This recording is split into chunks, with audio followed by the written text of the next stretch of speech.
Hello and welcome to another Purveyor of Light Photoshop quick tip. Today we're going to show you how to do a little bit of creative blemish removal.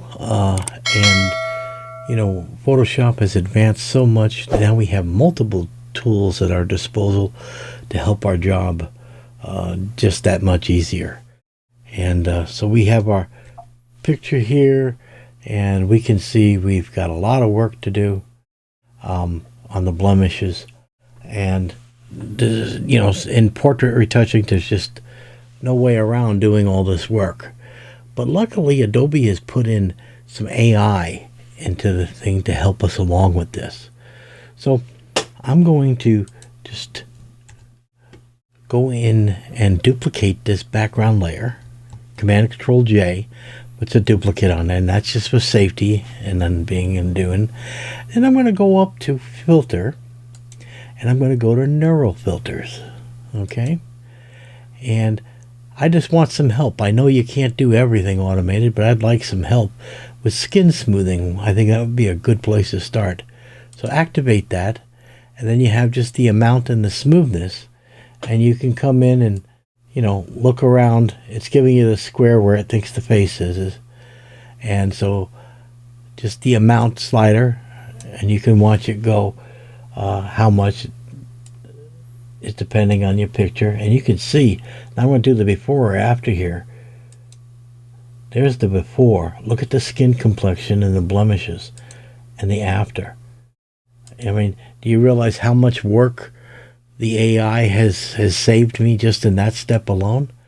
So there we are with that. We're going to do it on the current layer because we have a duplicate, and we're going to hit OK. And that jump starts us from having to do all that work. Okay, so that's a big time saver. Okay. So now that we have that, we still need to do the fine points of it so we can zoom in and we can see what we got to do. Now, this is also an optional part, but I find it a very useful thing. And that is, sometimes it's hard to see the blemishes when they're faint, or maybe your eye strained, tired working all day. I like to make helper layers. And helper layers are nothing more than temporary layers we put in just for a specific purpose, and then we throw them away when we're done. And I think this would be ideal for a black and white adjustment layer. So I can come up here to the adjustments panel and hit black and white, or I can come down here and set black and white. Okay, so either way. Okay, so now we have a black and white image. Now you notice the blemishes are even harder to see. But if we take the red slider, okay, and we bring this all the way over, look how we can see every defect in the skin. Now remember, this is nothing more than a helping layer. Okay, so we're going to throw this away when we're done. So when we do that, it's only for us to see the blemishes that much easier. So put a black and white layer, and then do the red slider. In this case, I took a -147, and now I can see the blemishes that much easier. Now, you're going to use a combination of tools. There's no wrong or right on this one here. Okay, I'm going to select the area below, the layer below, and I'm going to be using a combination here. I have the spot healing tool, I have the healing brush tool, and I have the patch tool.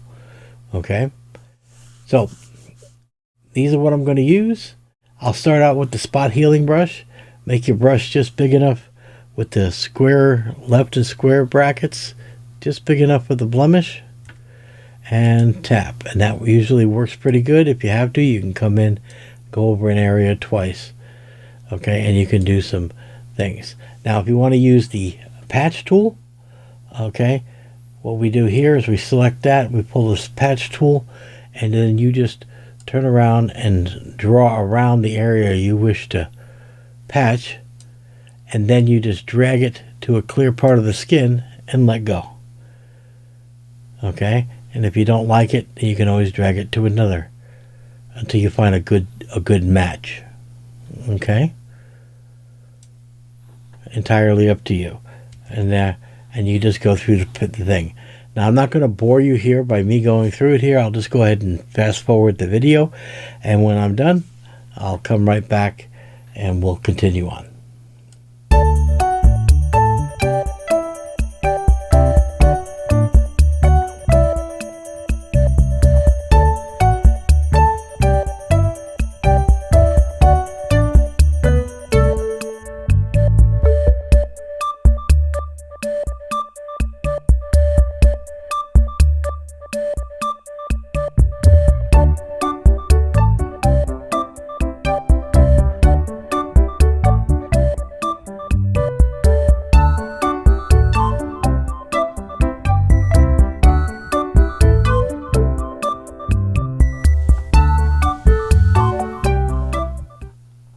Okay, so we've got that touching done, and we're looking pretty good.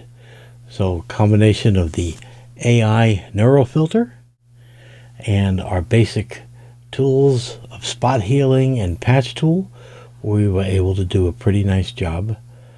Okay, and then I would probably lastly throw away the black and white layer, and then maybe do a little sharpening on this just to bring back a little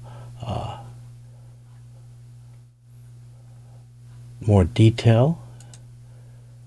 Okay, bring that in there because we don't want it to look a little blurry, and I think that looks pretty good right there. Let's see, the before and the after. I think that's perfect. And there we go. So we have gone all the way from this, okay,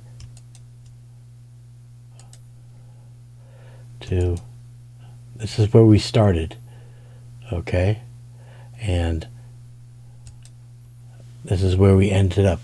And again, a combination of AI, the neural filters helping us out, doing a lot of the heavy lifting, and then using the basic tools for spot healing and patch healing, and we were able to do a pretty quick edit on this.